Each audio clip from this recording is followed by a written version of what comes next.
सर्वेभ्यो नमो नमः। नमस्कार। एक बार फिर से आपका स्वागत है सरल संस्कृत सुगम संस्कृत पर और मैं हूं प्रतिभा दीक्षित। पिछले वीडियो में हमने कारक और विभक्ति के अंतर्गत कारक का अध्ययन किया था कि कारक क्या होते हैं, कैसे होते हैं, किनको किन नाम से जाना जाता है। इसके अतिरिक्त कारक और विभक्ति में क्या अंतर है, ये थोड़ी सी बात हम पिछले वीडियो में कर चुके हैं। अगर आपने पिछला वीडियो नहीं देखा है तो डिस्क्रिप्शन बॉक्स में उसका लिंक है। आप NCERT 9th और 10th व्याकरण विधि प्लेलिस्ट से या फिर REET UP TET MP TET etcetera करके एक प्लेलिस्ट है, उन दोनों ही प्लेलिस्ट से आप ये वीडियोस देख सकते हैं। इस वीडियो में हम विभक्ति के विषय में बात करेंगे कि संस्कृत में विभक्ति क्या होती हैं, कितनी होती हैं, किस प्रकार से इनका प्रयोग किया जाता है। तो आइए प्रारंभ करते हैं। शब्दों में लगने वाली विभक्तियां 7 हैं। जैसा कि मैं आपको बता चुकी हूं कि संस्कृत एक योगात्मक भाषा है। योगात्मक भाषा का तात्पर्य ये है कि इसमें जो संबंध बनाने वाले संबंधवाचक जो शब्द होते हैं वो शब्दों के साथ ही जुड़े होते हैं, अर्थात विभक्तियों का इसमें हिंदी की तरह अलग से प्रयोग ना करके शब्दों में ही विभक्तियां जुड़ी हुई होती हैं। तो शब्दों में लगने वाली विभक्तियां 7 हैं। प्रथमा, द्वितीया, तृतीया, चतुर्थी, पंचमी, षष्ठी और सप्तमी। इनके तीनों वचनों में अलग अलग प्रत्यय लगते हैं। तो ये बात तो आप जानते होंगे कि किसी भी शब्द के 7 विभक्ति और 3 वचनों में रूप चलते हैं। तो प्रत्येक 7 विभक्ति और 3 वचनों में अलग अलग प्रत्यय लगते हैं। ये प्रत्यय 21 हैं जिन्हें सुप के नाम से भी जाना जाता है। तो ये विभक्ति और वचन के अनुसार निर्धारित होते हैं कि प्रथमा में सु लगेगा, प्रथमा एक वचन में सु लगेगा, द्विवचन में औ लगेगा, बहुवचन में लगेगा जस। इसी प्रकार 21 प्रत्यय हैं। सु औ जस, अम औ शश, टाभ्याम भिष, नेभ्याम भ्यस, नसीभ्याम भ्यस, नशो साम, नियो सुप। इस तरह से सु से लेकर और अंतिम सुप तक, यहाँ तक सुप प्रत्यय के नाम से इनको जाना जाता है। सुप प्रत्ययों के लग जाने पर ही शब्द पद बनकर प्रयोग योग्य होते हैं तथा सुबंत कहलाते हैं। कई बार ये हम बात कर चुके हैं कि संस्कृत में पदों का प्रयोग किया जाता है, शब्दों का प्रयोग नहीं किया जाता। पद क्या है? तो सुप तिंगंतम पदम।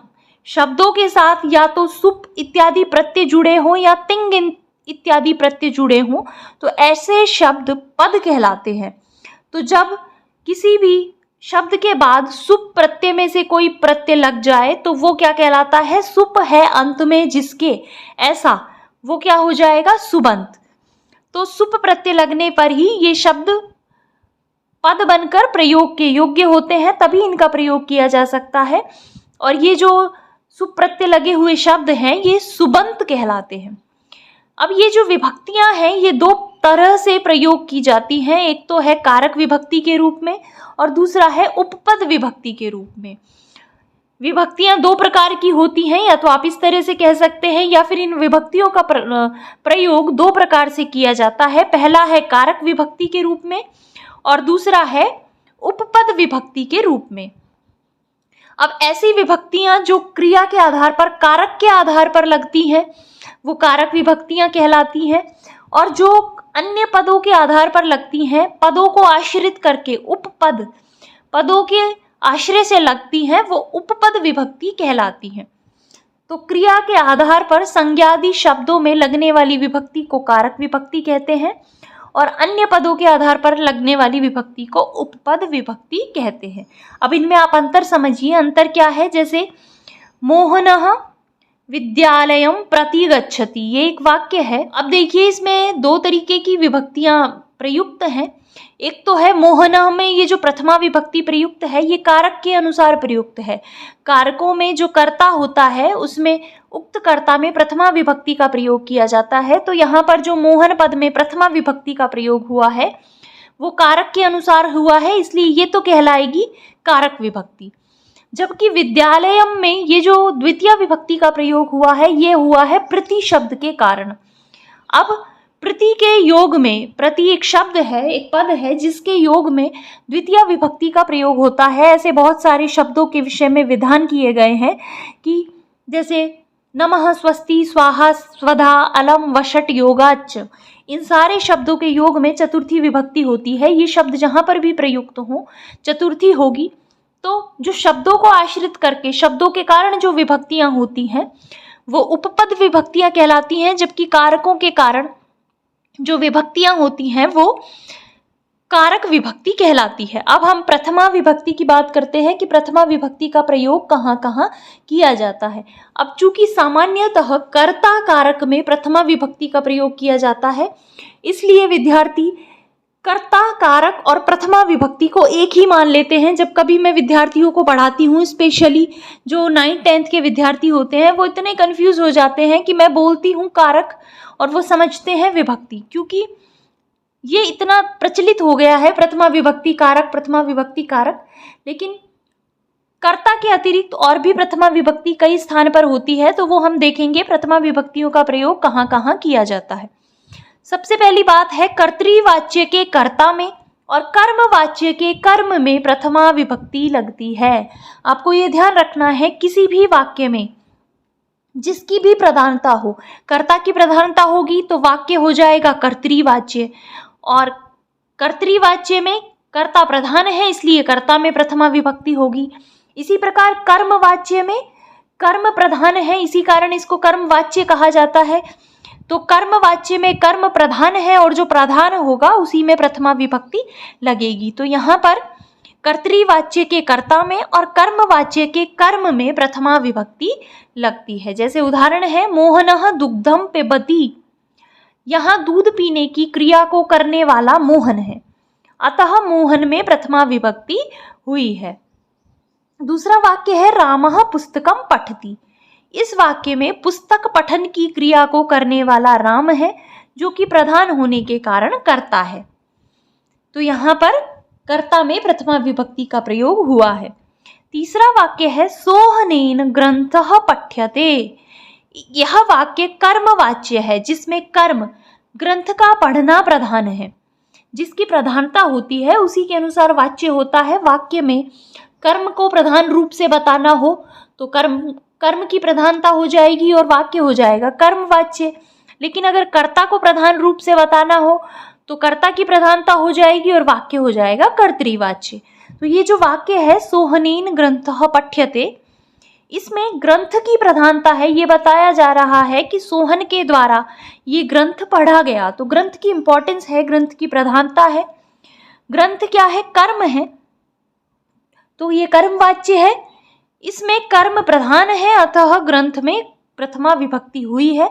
और जहां पर कर्म में प्रथमा हो जाती है वहां पर फिर कर्ता में तृतीया विभक्ति का प्रयोग किया जाता है। तो अभी तृतीया को आप छोड़ दीजिए, केवल प्रथमा का ध्यान रखिए कि कर्तृवाच्य में कर्ता में और कर्मवाच्य में कर्म में प्रथमा विभक्ति का प्रयोग किया जाता है। दूसरा नियम है, किसी शब्द के अर्थ, लिंग एवं परिमाण को प्रकट करने के लिए प्रथमा विभक्ति का प्रयोग होता है। जब किसी भी शब्द के अर्थ को बताना हो या उसमें लिंग बताना हो या उसका परिमाण प्रकट करना हो तो उसमें भी प्रथमा विभक्ति का प्रयोग होता है। जैसे मोहनः, अब केवल ये बताना है कि मोहन नाम का व्यक्ति, तो मोहन इस तरह से अर्थ बताना है मोहन का, तो भी यहाँ पर प्रथमा विभक्ति का प्रयोग होगा। इसी प्रकार पुरुषः, पुरुषः में प्रथमा विभक्ति का प्रयोग यहाँ पर हुआ है। इसी प्रकार लघु, परिमाण बताना है कि कैसा है, परिमाण में लघु है, तो परिमाण बताने के लिए भी लघु में प्रथमा विभक्ति का प्रयोग हुआ है।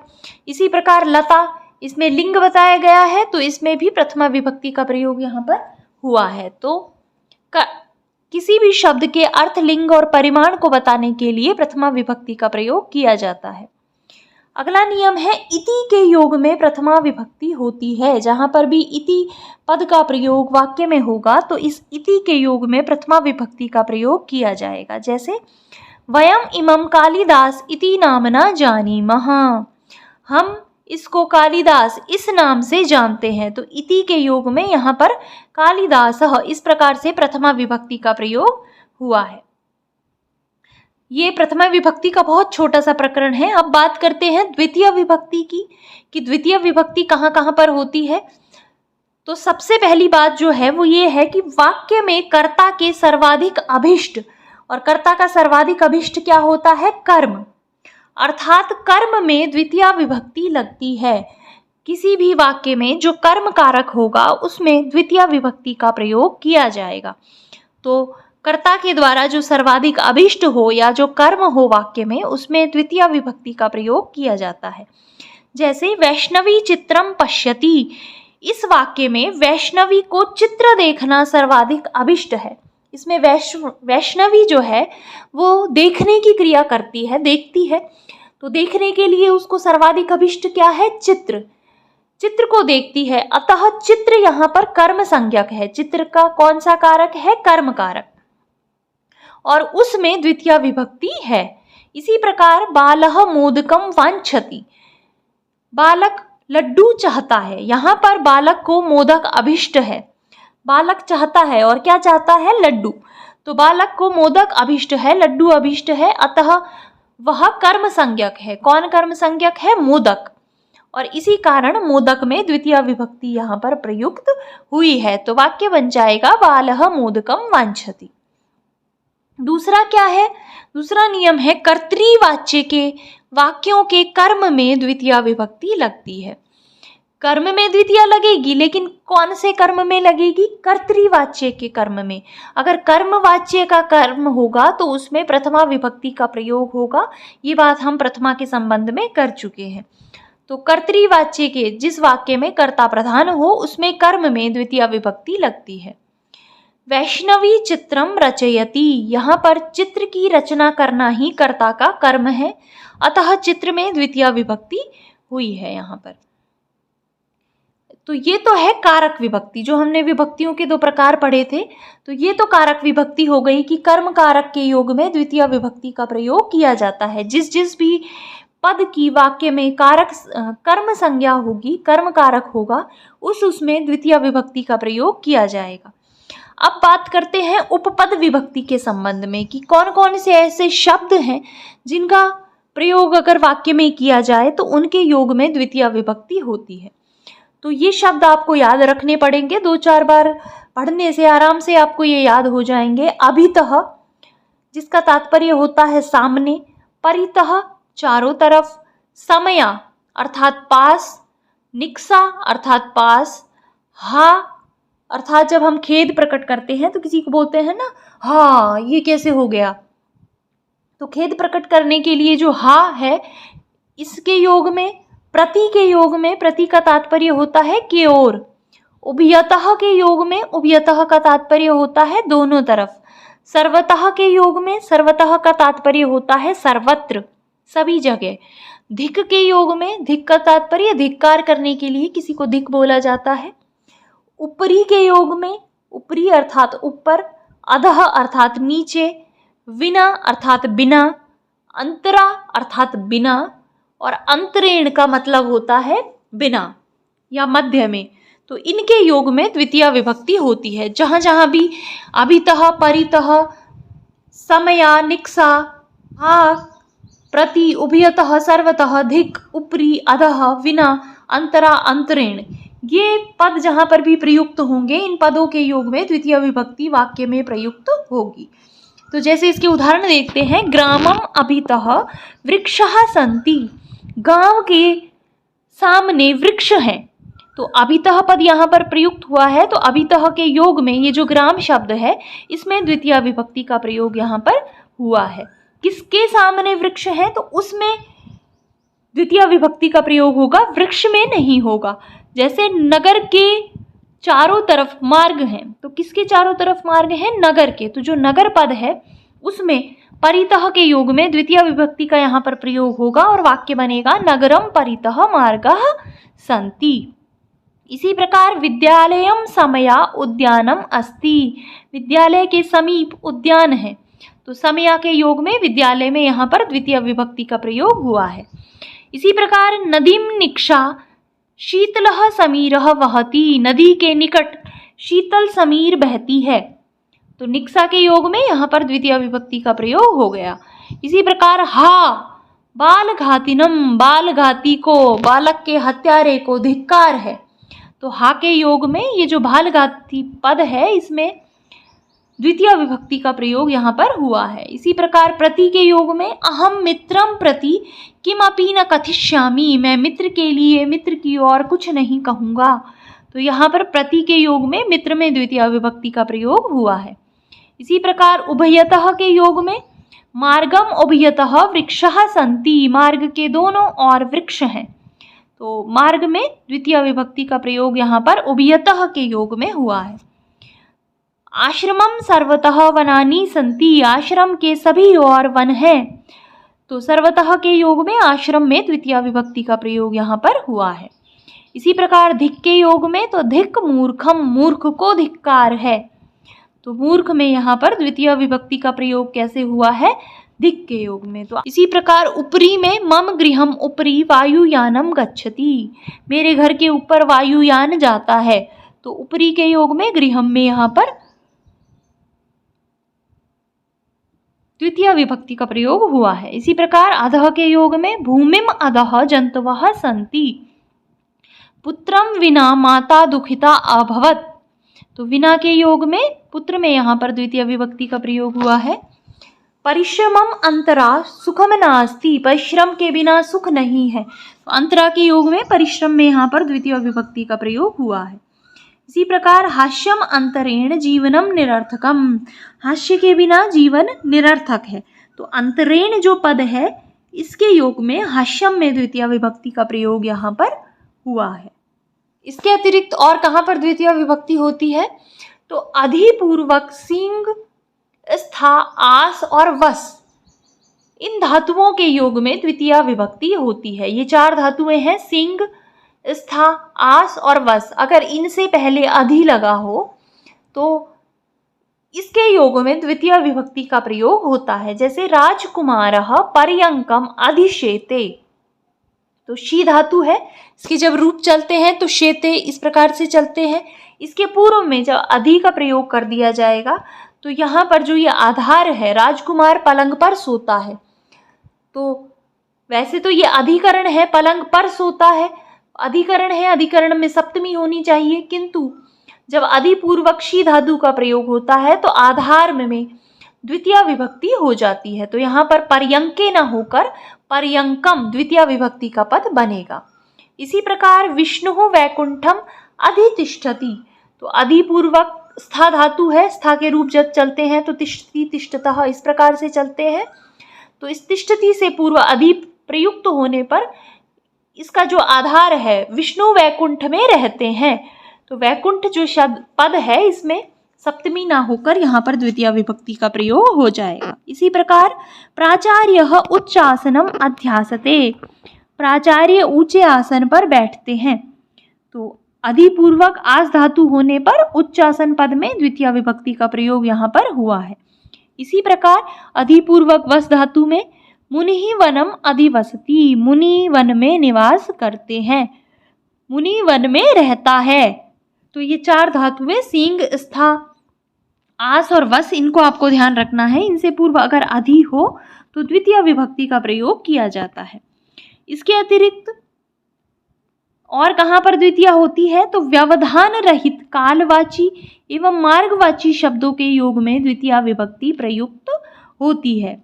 जहाँ पर व्यवधान ना हो, लगातार समय बताया जाए, लगातार मार्ग बताया जाए, कोई बीच में व्यवधान ना हो, वहाँ पर द्वितीय विभक्ति होती है। जैसे छात्रः 12 वर्षाणि अपठत्, छात्र 12 वर्षों तक पढ़ा, अर्थात उसने 12वीं तक पढ़ाई की, बीच में कोई गैप नहीं लिया, वो हर साल पढ़ता रहा, पहली, दूसरी, तीसरी, चौथी, तो व्यवधान रहित पढ़ा।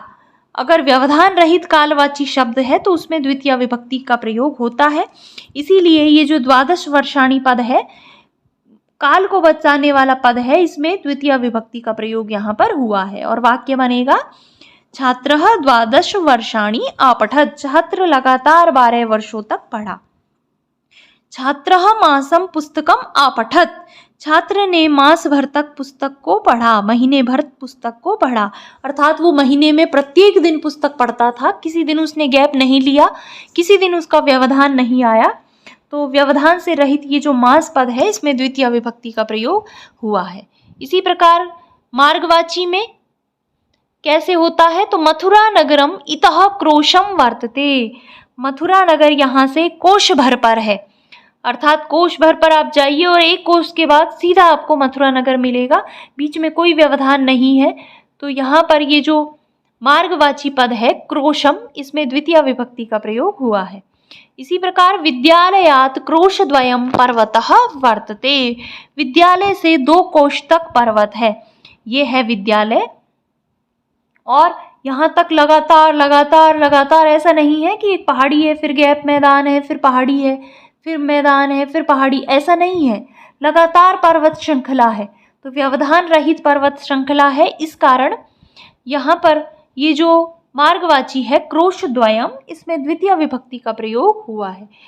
तो व्यवधान रहित कालवाची और मार्गवाची शब्दों के योग में द्वितीय विभक्ति होती है। तो यहाँ पर उन मार्गवाची और कालवाची शब्दों में ही द्वितीय होगी, तो यहाँ पर वाक्य बन जाएगा विद्यालयात् क्रोशद्वयं पर्वतः वर्तते। इसके अतिरिक्त निम्नलिखित के योग में द्वितीय विभक्ति होती है। देखिए, द्वितीय विभक्ति का प्रकरण थोड़ा सा बड़ा है। जब हमने सिद्धांत कौमुदी के अनुसार पढ़ा था तो वहाँ पर भी बहुत सारा डिटेल हमने इसके विषय में पढ़ा है। यहाँ पर इन्होंने सूत्र ना देकर सीधे नियम दे दिए हैं, तो आपको ये याद ही रखने पड़ेंगे। और किन किन के योग में द्वितीय विभक्ति होती है? सेव धातु के योग में। तो पुत्रः पितरम सेवते, तो सेव के योग में पितर जो शब्द है उसमें द्वितीय विभक्ति का प्रयोग होता है और बनता है पुत्रः पितरम सेवते। आपूर्वक रुह धातु का प्रयोग होने पर इसके योग में भी द्वितीय विभक्ति का प्रयोग होता है, जैसे बालकः वृक्षम आरोहति। इसी प्रकार अनु का प्रयोग होने पर द्वितीय विभक्ति का प्रयोग होता है, तो वाक्य बनता है पुत्रः पितरम अनुगच्छति। पुत्र पिता के पीछे पीछे जाता है, उसका अनुसरण करता है। तो यहाँ पर पितरम शब्द में द्वितीय विभक्ति हो जाएगी अनु के योग में। इसी प्रकार निंदा करना जो धातु है उसके योग में द्वितीय विभक्ति होती है, जैसे दुष्टः सज्जनम निंदति। रक्ष के योग में जैसे रक्षकः ग्रामम रक्षन्ति, रक्षक ग्राम की रक्षा करते हैं, तो ग्रामम में हो जाएगी द्वितीय। इसके अतिरिक्त गम में बालिकाः नगरम गच्छन्ति। दुह में राधा गाम पयः दूग्धि। तो दुह धातु आपको ध्यान रखनी है, जहाँ पर दुह धातु का प्रयोग होगा ये वस्तुतः द्विकर्मक धातुएं हैं, इनके योग में द्वितीय विभक्ति का प्रयोग होता है। राधा गाय से दूध दोहती है, तो यहाँ पर गाय से, वैसे तो ये अर्थ तो दे रहा है अपादान का, किंतु ये द्विकर्मक धातुएं हैं। दुह, याज, पच, रुद, दंड, पृच्छ, इस प्रकार से 16 धातुओं का विधान किया गया है जो द्विकर्मक होती हैं, जिनमें 2 कर्मों का प्रयोग किया जाता है।